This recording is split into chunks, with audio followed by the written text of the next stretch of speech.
Hello student, once again you all welcome the wonderful session of the Core Biology Institute। मैं Azhar sir आप सभी बच्चों का बहुत स्वागत करता हूं और उम्मीद करता हूं कि आप सभी बहुत अच्छे होंगे, हेल्दी होंगे और बहुत बेहतरीन डायरेक्शन में अपनी एजुकेशन को आगे बढ़ा रहे होंगे। स्टूडेंट, एक चीज अक्सर कहता हूं मैं कि अगर मैं आपको अपने लाइफ में बहुत अच्छा करना है तो आपको क्या करना है कि टाइम के साथ चलना है। जो आपका कमिंग एकेडमिक सेशन इस समय शुरू हुआ है या शुरू होने वाला है, अगर मैं आप इस शुरुआती टाइम में जो कि इनिशियल टाइम आपका है एकेडमिक ईयर का, अगर मैं उसके साथ आप प्लानिंग करके अपनी स्टडी को आगे बढ़ाते हैं तो आपको किसी भी लेवल पर कोई डिफिकल्टी नहीं होने वाली है। डिफिकल्टी उन बच्चों को होती है जो अक्सर सो के जागते हैं। इसका मतलब जब कुछ समय बीत जाता है तो उसके बाद उनकी प्लानिंग स्टार्ट होती है और तब तक बहुत देर हो जाता है। बात समझ में आ रही है? तो चलिए हम प्लानिंग के साथ पढ़ेंगे, टाइम को जो है एकदम उसका यूज करेंगे कि किस तरीके से टाइम को यूटिलाइज करके हम अपने जीवन में आगे बढ़ सके। पर बच्चों, अभी तक क्लास 12th में जो मैंने सेशन स्टार्ट किया है इस एकेडमिक ईयर में, उसमें मैंने पहला चैप्टर आपको शुरू किया है sexual reproduction in flowering plant. और जो प्रीवियस लेक्चर मैंने आपके साथ साझा किया, शेयर किया, उसका नाम था pollen grain as a food supplement. तो एनसीईआरटी कहती है आपकी, मेरी बात सुनेगा, मैं थोड़ा सा प्रीवियस लेक्चर आपको रिकॉल करा देना चाहूंगा। एनसीईआरटी कहती है कि पोलन ग्रेन को हम as a food supplement use करते हैं क्योंकि उसके अंदर एनर्जी का सोर्स है, पहली बात। फिर एनसीईआरटी कहती है कि पोलन ग्रेन का यूज एथलीट्स करते हैं, रेस हॉर्सेस करते हैं। बात समझ में आ रही है? पोलन ग्रेन का यूज हम मेडिसिन बनाने में करते हैं, जैसे एनसीईआरटी कहती है टैबलेट एंड सिरप्स, ठीक। देन फिर एनसीईआरटी कहती है कि हम पोलन ग्रेन को स्टोर कहां पर करेंगे? पोलन बैंक में करेंगे। किस लिक्विड में करेंगे? लिक्विड नाइट्रोजन पर करेंगे। टेम्परेचर कितना देंगे? -196 डिग्री सेल्सियस का टेम्परेचर देंगे। ये एनसीईआरटी कहती है प्यारे बच्चों, ठीक है। देन आफ्टर एक टर्म एनसीईआरटी में आई है पोलन विएबिलिटी। पोलन वाइबिलिटी का मतलब क्या होता है प्यारे बच्चों? सपोज दैट कि कोई पोलन ग्रेन किसी स्टिग्मा पर कितने टाइम तक रुक सकता है फॉर द फर्टिलाइजेशन, है ना। जैसे सपोज दैट ये मेरा आप हैंड देख रहे हैं, इसको आप स्टिग्मा समझ लें और इस पेन को समझ लें पोलन ग्रेन।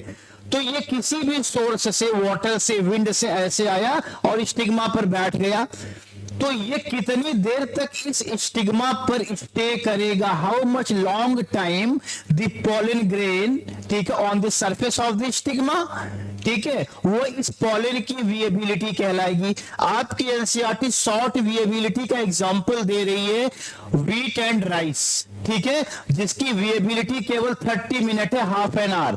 लेकिन कमेंट बॉक्स में आप आंसर जरूर करिएगा कि लॉन्ग विएबिलिटी वाले पोलन ग्रेन का एग्जाम्पल एनसीईआरटी आपकी क्या दे रही है। ये तो रहा प्रीवियस लेक्चर के बारे में कुछ बातें। आज हम बात करेंगे female reproductive part of a flower. तो चलिए बिना टाइम को गवाए प्यारे बच्चों लेक्चर और सेशन को स्टार्ट करते हैं, ठीक है। चले, अब यहां पर आप फोकस करके एक एक बात को ध्यान से सुनेंगे और समझने का प्रयास करेंगे प्यारे बच्चों।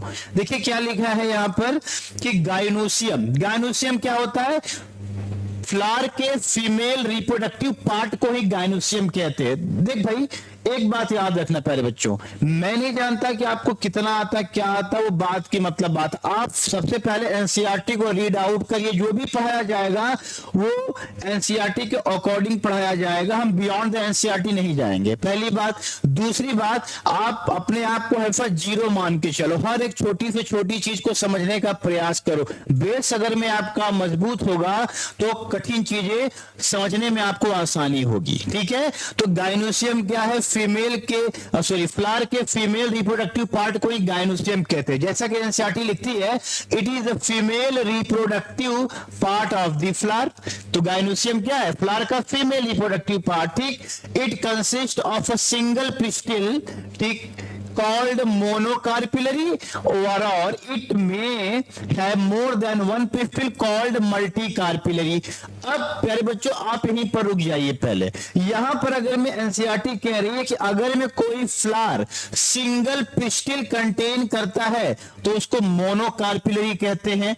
अगर में कोई फ्लावर ठीक है एक से ज्यादा पिस्टिल को कैरी करता है तो वो मल्टी कार्पिलरी कहलाता है। तो मोनोकार्पिलरी और मल्टी कार्पिलरी की बात अगर मैं अभी हम डिटेल में करेंगे इस डायग्राम के थ्रू, लेकिन सबसे पहले यहां पर मैं आपको फ्लावर के फीमेल रिप्रोडक्टिव पार्ट को समझाना चाहूंगा।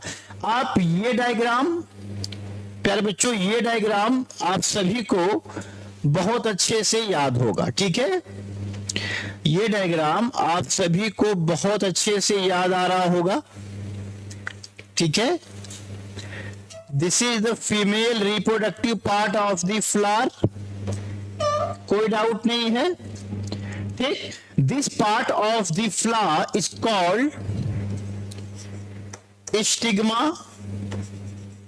and this part is called style and this part is called ovary।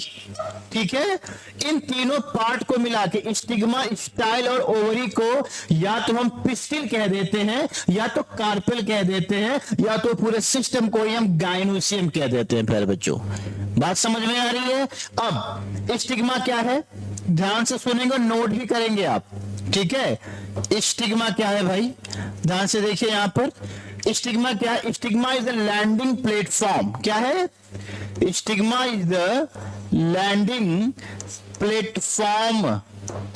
Stigma is the landing platform for pollen grain, for pollen grain. अब इसको हम लैंडिंग प्लेटफॉर्म क्यों कहते हैं, जैसे फॉर एग्जांपल अगर मैं कोई पोलन ग्रेन किसी भी सोर्स के थ्रू इस स्टिग्मा पर के ऊपर ऐसे आ गया तो लैंड कहां पर कर रहा है, on the surface of the stigma. तो इस वजह से हम इसको स्टिग्मा को कहते हैं landing platform for the pollen grain. ठीक, चलिए इसको आप नोट करेंगे। स्टाइल क्या है भाई, इलोंगेटेड स्लेंडर पार्ट। स्टाइल क्या है आपका, इलोंगेटेड है। ये क्या है, इलोंगेटेड है। ठीक है, slender part, slender part beneath the stigma। क्या मतलब है इसका, एक एक पॉइंट आपको समझाऊंगा एनसीईआरटी का, एक भी पॉइंट आपको मिस नहीं करना प्यारे बच्चों। देखो क्या लिखा, स्टिग्मा समझ में आ गया। स्टाइल क्या, देखो इलोंगेटेड, इलोंगेटेड है। ठीक है, स्लेंडर, स्लेंडर की तरीके से स्ट्रक्चर है। बीनीथ का मतलब नीचे, किसके नीचे, स्टिग्मा के नीचे है ये। ठीक है, तो क्या देंगे, elongated slender part beneath the stigma. Ovary क्या है बेटा, बेसल बल्ज पार्ट। क्या कहते हैं इसको, बेसल का मतलब नीचे होता है, basal bulge part, basal bulge part. ठीक है, ऑफ पिस्टिल। पिस्टिल का क्या है ये, बेसल बल्ज पार्ट है। अब स्टूडेंट एक बात आप यहां पर फोकस करो, स्टिग्मा, स्टाइल और ओवरी अगर मैं इन तीनों को हम मिला दें, ठीक है, तो इज इक्वल टू कह दें, इनको क्या कहेंगे, या तो हम कह देते हैं पिस्टिल या तो इसको हम कह देते हैं कार्पेल। ठीक है, या तो इसको हम क्या कह देते हैं भैया, गाइनोसियम। क्या कह देते हैं, गाइनोसियम। क्या आपको यहां पर कोई डाउट हुआ फीमेल रिप्रोडक्टिव पार्ट को समझने में प्यारे बच्चों, कहीं से भी 0% डाउट आपको नहीं होगा। ठीक है, तो अब तो ये बात क्लियर हो गई। अब मुझे आपको जो सबसे बड़ा टास्क यहां पर समझाना है वो टास्क क्या है कि सर ये मल्टी कार्पिलरी क्या होता है और ये मोनोकार्पिलरी क्या होता है, जो यहां पर आप पढ़े हो, मोनोकार्पिलरी और मल्टी कार्पिलरी। यहां पर एक कंडीशन एपोकार्पस क्या होता है और सिंकार्पस क्या होता है, ये कंडीशन आपको समझा दो। ठीक है, चलिए अब स्टार्ट करते हैं। आइए थोड़ा सा हम चलते हैं, अच्छा यहां आ जाते हैं, यहां से अगर मैं जस्ट मिनट वेट प्यारे बच्चों। चलिए ठीक है, यहां से आपके लिए हम लेते हैं एक जो है नई स्लाइड प्यारे बच्चों। ठीक है, और इस स्लाइड पे हम पूरा समझने का प्रयास करेंगे complete structure of monocarpellary and multi carpellary structure of the flower. ठीक, चलिए तो 3 कंडीशन में प्यारे बच्चों आपको समझाने जा रहा हूं, ध्यान से फोकस करेंगे आप student.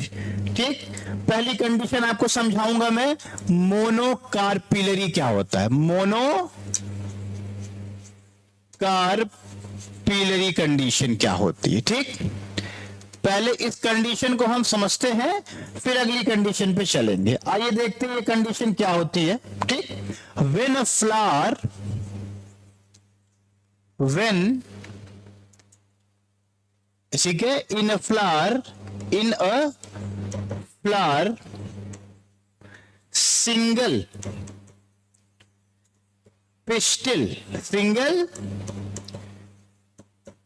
pistil or carpel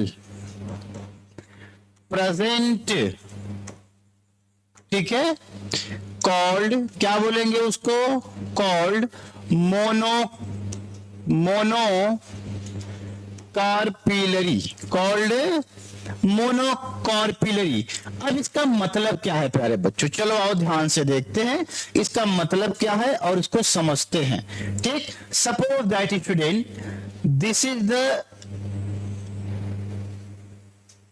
thalamus, इस पार्ट को हमने क्या कहा, this part is called thalamus and this part is called pedicel. याद करिए। चलिए आपके लिए एक क्वेश्चन, थैलेमस का दूसरा नाम, क्या कुछ और नाम दे सकते हैं थैलेमस को प्यारे बच्चों? बिल्कुल दे सकते हैं यार, इसको हम रिसेप्टिकल कहते हैं। क्या कहते हैं? रिसेप्टिकल्स भी कहते हैं। ठीक, अब एक बात सुनिए, अगर मैं किसी भी थैलेमस के ऊपर प्यारे बच्चों केवल एक पिस्टिल प्रेजेंट हो, सिंगल पिस्टिल प्रेजेंट हो, ऐसी कंडीशन को हम मोनोकार्पिलरी कंडीशन कहते हैं। क्या कहते हैं? Monocarpellary condition. अरे भाई ये तो पिस्टिल ही है ना, मतलब ये आपका हो गया, this part is called stigma, this part is called style and this part of the flower is called ओरी। इन तीनों को मिला के हम क्या कहते हैं? या तो पिस्टिल कह देते हैं या तो कार्पेल कह देते हैं। बात समझ में आ रही है? तो ये कंडीशन कौन सी हो गई? मोनोकार्पिलरी कंडीशन हो गई। क्या हो गई? मोनोकार्पिलरी। ठीक है, अच्छा अब इस कंडीशन में दो कंडीशन में आपको पढ़ा दूं। इस कंडीशन में मोनोकार्पिलरी वाले कंडीशन में कितनी कंडीशन आपको समझा दूं? दो कंडीशन में यहां से आपको समझा देना चाहूंगा। ठीक है, इसके अंदर देखिए, एक कंडीशन जो इसके अंदर आएगी प्यारे बच्चों वो क्या आएगी, ध्यान से देखिए। एक कंडीशन जो इसके अंदर आएगी वो आपके पास क्या आएगी कि मेनी सिंगल ओव्यूल, ठीक है, is equal to single seed की कहानी। सिंगल सीड की कहानी क्या मतलब है इसका? क्या मतलब है इसका? ध्यान से सुनियो आप, ध्यान से देख भाई, बालक समझ में आना चाहिए। देख बालक, यहां पर देख, ये ओवरी है, ओवरी के अंदर अगर मैं, ये ओव्यूल है, ये क्या है? ओव्यूल है। ये मैं बना दिया ओव्यूल। कितना ओव्यूल आपको दिख रहा है? एक ओव्यूल, सिंगल ओव्यूल। तो अगर मैं सिंगल ओव्यूल होगा तो उससे सीड कितना बनेगा? सिंगल ही, एक ही। अगर में एक ओव्यूल है तो सिंगल सीड का भी फॉर्मेशन होगा। भाई ओवरी के अंदर ही तो ओव्यूल होता है। ठीक है, तो अगर में ओव्यूल एक है तो सीड कितना मतलब बनेगा? एक ही, है ना। अब इसका एनसीईआरटी नोट करिए, इतना जल्दी स्टूडेंट, जल्दी इसको आप नोट कर लीजिए, फिर हम आगे का एग्जांपल आपको दे रहे हैं। ठीक, एनसीईआरटी इसका एग्जांपल दे रही है वीट पैडी। क्या दे रही है आपकी एनसीईआरटी? यहां पर इसका एग्जांपल आपको दे रही है, एग्जांपल आपको दे रही है एनसीईआरटी यहां पर किस चीज का भाई? वीट। ठीक है, ओ जस्ट मिनट वेट प्यारे बच्चों। ठीक, वीट दे रही है, पैडी, वीट, पैडी और मैंगो का। ये सारे के सारे एग्जाम्पल हैं किसके? सिंगल ओव्यूल के। किसके? सिंगल ओव्यूल के। अब एक कंडीशन प्यारे बच्चों यहां पर और आ सकती है। ठीक है, एक कंडीशन और आ सकती है। जो अगली कंडीशन यहां पर आएगी वो आएगी क्या भाई? Many ovule, many ovule is equal to many seed वाली। Many ovule is equal to many seed, sorry यहां पर सीड आएगा भाई बालक, ठीक है, मेनी सीड। अब इसका मतलब क्या है, अब इसका मतलब क्या है प्यारे बच्चों कि अगर मैं एक ये ओवरी है, अगर मैं ओवरी के अंदर मेनी ओव्यूल आ जाए, देखो ऐसे ऐसे ढेर सारे ओव्यूल आ जाए, तो जितना ज्यादा ओव्यूल उतना ज्यादा सीड। बात समझ में आ रही है। और इसका जो एग्जाम्पल है, इसका जो एग्जाम्पल है एनसीईआरटी आपकी क्या कहती है, आइए देख लेते हैं इसके एग्जाम्पल को। आपकी NCERT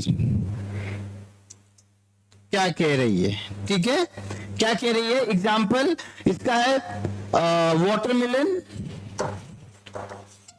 watermelon papaya, watermelon papaya and orchid, and orchid. क्या ये बात आपको समझ में आई है? मोनोकार्पिलरी की कंडीशन आपको समझ में आई है प्यारे बच्चों। मैंने बोला कि अगर में थैलेमस वाले रीजन पर केवल एक पिस्टिल प्रेजेंट हो, ठीक है, उस कंडीशन को हम क्या कहते हैं, मोनोकार्पिलरी कंडीशन कहते हैं फ्लावर की, ठीक है। अच्छा, इसमें दो कंडीशन होगी, अगर में सिंगल ओव्यूल होगा तो सिंगल सीड का फॉर्मेशन होगा, ओवरी के अंदर अगर में एक ही ओव्यूल होगा तो एक ओव्यूल से एक सीड का फॉर्मेशन होगा, एग्जांपल ये होगा। अगर में ओवरी के अंदर ढेर सारा ओव्यूल होगा तो many ovule means many seed, उसका एग्जांपल ये होगा। बात समझ में आई है। ये कंडीशन हो गई आपकी मोनोकार्पिलरी की।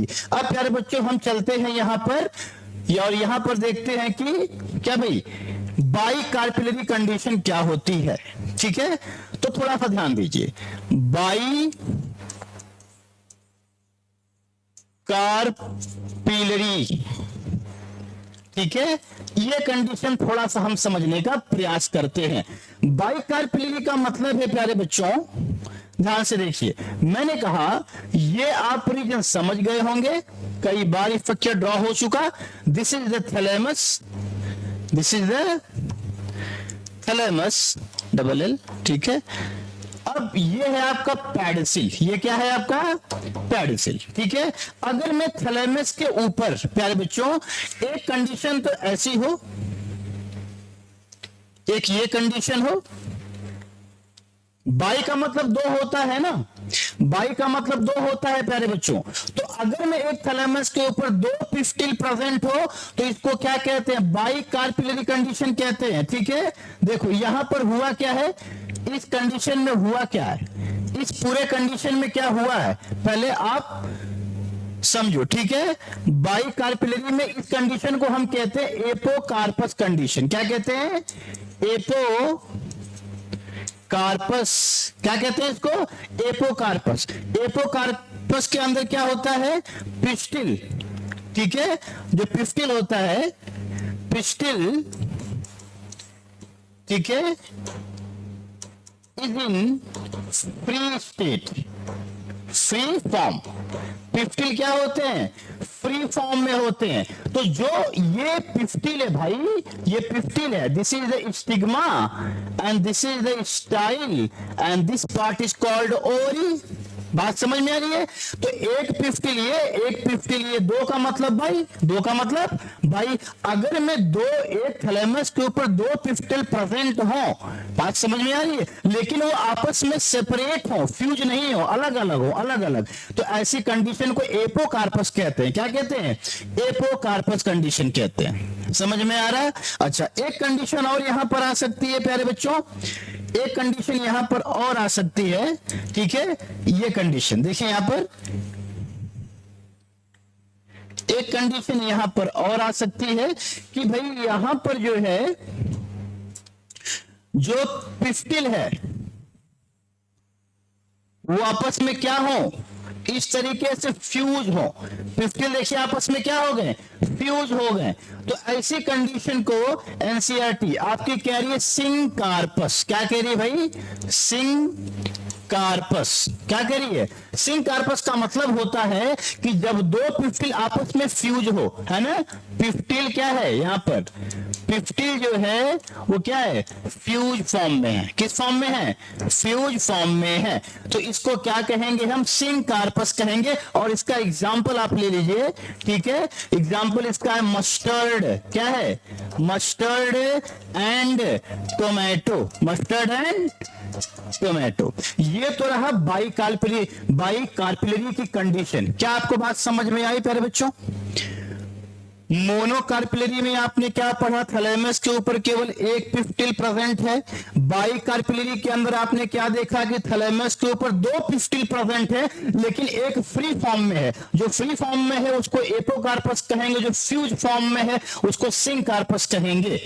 ये तो रहा स्टूडेंट क्या, बाइकार्पिलरी कंडीशन। अब आ जाइए लास्ट स्टेप पे देखते हैं, जो आपकी एनसीईआरटी लिख रही है, मल्टी कार्पिलरी कंडीशन क्या होती है। ठीक है, मल्टी कार्पिलरी कंडीशन फ्लावर के अंदर क्या होगी भाई। आइए थोड़ा सा इसको समझने का प्रयास करते हैं प्यारे बच्चों। ठीक है, देखिए इस कंडीशन में क्या होगा, एनसीईआरटी कह रही ये जो कंडीशन है इसको हम दो कैटेगरी में डिवाइड कर लेते हैं। ठीक है, एक कंडीशन में आपको अभी पढ़ाया एपोकार्पस, ठीक है, एक कंडीशन को हम कह देते हैं सिंकार्पस। क्या कह देते हैं, एपोकार्पस और सिंकार्पस। यहां पर स्पेलिंग आप उधर भी सही कर लीजिएगा प्यारे बच्चों। ये कार्पस की स्पेलिंग होगी यहां पर POUS। ठीक है, एपोकार्पस एंड सिंकार्पस। अब ये एपोकार्पस क्या होता है, देखो एपोकार्पस का जो एग्जाम्पल आपकी एनसीईआरटी दे रही है वो माइकीलिया दे रही है। क्या दे रही है, माइकीलिया। मैं समझाऊंगा, अभी डायग्राम भी दिखाऊंगा। सिंकार्पस का जो एग्जाम्पल एनसीईआरटी दे रही है वो पपेवर कह रही है। क्या कह रही है स्टूडेंट, पपेवर। अब इसमें देखो एपोकार्पस वाली कंडीशन में एक्चुअल में क्या होता है, एपोकार्पस वाली कंडीशन में क्या होता है, पिस्टिल जो होते हैं, ठीक है, पिस्टिल ऑलवेज कैसे होते हैं, फ्री फॉर्म में होते हैं, ऑलवेज फ्री फॉर्म में होते हैं। ठीक, पिस्टिल हमेशा फ्री फॉर्म में होते हैं। और यहां पर जो सिंकार्पस में क्या होता है, पिस्टिल जो होते हैं, ठीक है, वो कैसे होते हैं, फ्यूज फॉर्म में होते हैं। कैसे होते हैं, फ्यूज फॉर्म में होते हैं। ये रहा मल्टी कार्पिलरी। अच्छा, अब प्यारे बच्चों आपको ये बात समझ में आ रही होगी, सर ये मल्टी कार्पिलरी और बाई कार्पिलरी में अंतर क्या है, क्योंकि सर वहां पर भी एपोकार्पस आया था और सिंकार्पस आया था। भाई बाई वाले में केवल दो ही पिस्टिल प्रेजेंट है ना, एक फ्यूज फॉर्म में एक फ्री फॉर्म में, लेकिन यहां पर मल्टी में दो से ज्यादा होंगे। जैसा कि मैं आपको एक यहां पर एग्जांपल देके मैं आपको ये समझा दे रहा हूं। जस्ट मिनट, ये आपका हो गया बेटा। आप यहां पर देख लीजिए, उस पूरे डायग्राम को मैं आपको दिखा देना चाहूंगा स्टूडेंट, उस पूरे डायग्राम को मैं आपको दिखा देना चाहूंगा। ये लीजिए, ये डायग्राम आप अगर मैं आपको दिख रहा है तो यहां से आपको एकदम कॉन्सेप्ट क्रिस्टल क्लियर आपका हो जाएगा। चलिए आइए प्यारे बच्चों, देखिए ये डायग्राम जो आप देख पा रहे हो यहां पर, this diagram, colour colour colour colour, चलिए व्हाइट ले लेते हैं। ठीक, ये जो डायग्राम है ये रिप्रेजेंट कर रहा है किसको भाई, ये है आपका माइकीलिया। क्या है, माइकीलिया। तो माइकीलिया LIA, माइकीलिया जो है ये आपका, ठीक है, ये फ्री फॉर्म में है। कैसा है, देखिए फ्री फॉर्म में है। इसके जो पिस्टिल आप देखो इस तरीके से अलग अलग है, इसके पिस्टिल जो है अलग अलग हैं। ठीक है, देखो एपोकार्पस कंडीशन है ये। कैसी है, एपोकार्पस में क्या होता है, carpel free from each other. Example Michelia, जो कार्पेल हैं प्यारे बच्चों, यहां पर मैं आपको समझाने का प्रयास कर रहा हूं, जो कार्पेल है वो देखो इस तरीके से अलग अलग है, इस तरीके से दूर दूर है, अलग अलग है। तो ये जो है माइकीलिया का एग्जांपल हो गया, फ्री फॉर्म में है, तो एपोकार्पस कंडीशन। ये जो आप एग्जांपल यहां पर देख पा रहे हो, ये वाला, ये जो पूरा एग्जांपल है ये है पपेवर का। क्या है ये, पपेवर। ठीक, और ये सिंकार्पस कंडीशन है। कौन सी, सिंकार्पस। सिंकार्पस में क्या होता है, जो पिस्टिल होते हैं देखो वो आपस में किस तरीके से फ्यूज है, बधे हुए, एक में एक सब क्या हुए हैं, बधे हुए हैं। समझ में आ रहा है। तो प्यारे बच्चों, अब तो ये आपको समझ में आ गया होगा कि एक्चुअल में एपोकार्पस कंडीशन क्या होती है, सिंकार्पस कंडीशन क्या होती है, मोनोकार्पिलरी क्या होता है, बाइकार्पिलरी क्या होता है, मल्टीकार्पिलरी क्या होता है, स्टिग्मा को हम लैंडिंग प्लेटफॉर्म क्यों बोलते हैं, स्टाइल का स्ट्रक्चर कैसा है, ओवरी का स्ट्रक्चर कैसा है। In our next lecture we discuss about the structure of the ovule. हम ओवरी के अंदर देखेंगे कि एक्चुअल में लोक्यूल कहां पर है, प्लेसेंटेशन कहां पर होता है, फ्यूनिकल का फॉर्मेशन कैसे होता है, हाइलम कहां पर है और हाइलम से किस तरीके से ओव्यूल जुड़ा हुआ है। बात समझ में आ रही है। और आपके एनसीईआरटी के हिसाब से हमें जो ओव्यूल पढ़ना है वो पढ़ना है एनोट्रोपस ओव्यूल, लेकिन हम दो ओव्यूल के बारे में स्टडी करेंगे, एक ऑर्थो और एक एना। तो नेक्स्ट लेक्चर में मिलते हैं जहां पर हम बनाएंगे एम्ब्रियो साइट का फॉर्मेशन करने वाले हैं प्यारे बच्चों, और टॉपिक का नाम होगा मेगा स्पोरोजेनेसिस। लेकिन उससे पहले हम ओव्यूल के स्ट्रक्चर की कंप्लीट स्टडी करेंगे। ओके, तब तक के लिए सभी को बेस्ट ऑफ लक प्यारे बच्चों, हार्ड वर्क करते रहिए इसी तरीके से। कल मिलते हैं एक नए लेक्चर के साथ।